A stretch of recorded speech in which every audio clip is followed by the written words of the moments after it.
Welcome back to Andy's Guides. In today's video, we are going to show you how to create IAM user in Amazon Web Services or AWS. Let's begin. Now, the first thing that you need to do is to go to the Amazon Web Services official site, because creating an IAM or identity and access management user in here is a straightforward process. Okay, so you have like an option here that says create a free account.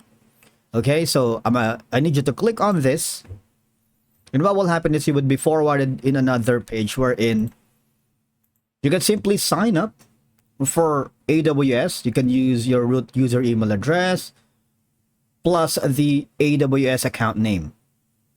All right, so I'm gonna put it on the information right now. Now here, all we're gonna do is just follow the on-screen instructions. For example, how do you plan to use AWS? Is it gonna be for business, for work, school, or organization?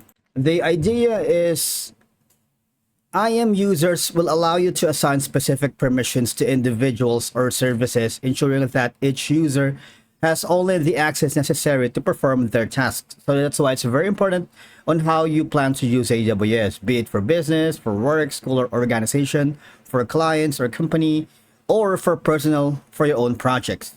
And of course, who should be the contact for this account? All right, put in your full name, your country or region, obviously the address and the postal code. Now you see that there's going to be another info here at the side where it offers a free tier. All AWS accounts can explore 3 different types or free offers depending on the product use. There's the always free, never expires. There's the 12 months free, start from initial sign up date, and free trials where you can start from service activation date.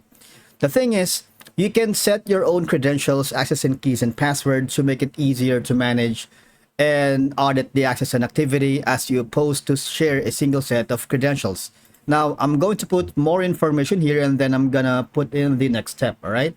Now, another step is you need to confirm your identity before you can use the AWS account. You must verify the phone number you have provided, and of course, the AWS automated system will contact you with a verification code. And like what we did earlier, just follow the on-screen instructions, all right?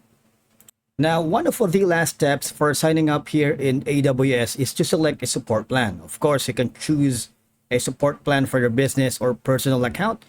Later on, we can compare plans and pricing examples. But first, basically, you have the basic support, which is free, recommended for the new users like me or like you who just getting started with AWS. If you are testing the waters, you might want to go for the basic support free. Of course, you can take advantage of all these perks and benefits.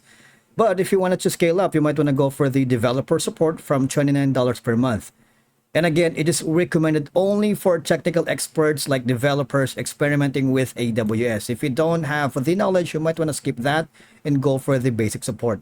Now, this is one of my clients or my boss's account, the business support. That's $100 per month, recommended for running production workloads on AWS. And again, like the basic support, you get all these perks and benefits that you can take advantage, like 24/7 tech support via email, phone, and chat, which is very handy if you, in case you encounter any problem, plus a 1-hour response time. Some of the people I work with, it's gonna be a make or break kind of thing. Now, I'm gonna choose the basic support for you guys, and of course, just click on the complete sign up. Now, just wait for it to load, and then now we have successfully created the AWS or Amazon Web Services account. Now, if you wanted to sign up for another account, just click the button here, or if you have more questions, just contact sales. All right. Now, this is optional if you wanted to take like answer some additional questions, like the role is what? You can be academic researcher, business analyst, entrepreneur, hobbyist, and a lot more. And of course, this will help the AI or the data to collect more information and improve their AWS system. All right. So I suggest you read and understand all of the information here. But for now, we're going to skip that and go to the AWS Management Console. Just wait for it to load. Now, this is going to be the AWS dashboard. You have a lot of options at the side. There's the hamburger menu. wherein you have an option to the console home. Click on that. You also have the services, wherein you have the analytics, application integration, blockchain, and a lot more. We're gonna dive deep to that later on with some of the topics we will be covering for AWS, but we're gonna skip that for now because I want you to familiarize yourself with the interface of the AWS. So you have the AWS Health. When you click on the info right here, you see you can remove the widget if you wanted. And of course, it's the same thing for cost and usage. All right. Now this is going to be good for billing and cost management. And again, these are the applications if you wanted to create one. If you go to the My Applications, if you haven't already, you might want to create an application, but that's going to be for another video. Let's skip that. And this is going to be the recently visited services. We're going to explore the most common visited AWS services, which is EC2, S3, and RDS. If you click that for a small preview, this is going to be the category bar services, compute, developer tools, and a lot more. Okay, but we're going to have a separate video for that. So if you're interested, you might want to drop into our Andy's Guides YouTube channel.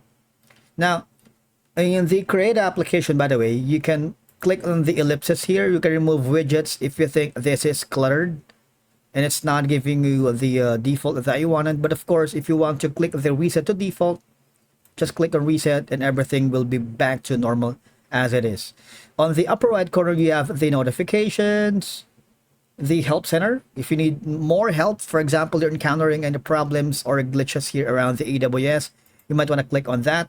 There's the expert help, documentation, training, and if you want to send feedback. On the side is going to be the gear icon, wherein you can choose the theme or the visual mode. You can use the browser default, the light, and of course the dark mode. Especially if you wanted to have, if you're working at night shift, this is going to be a lot beneficial.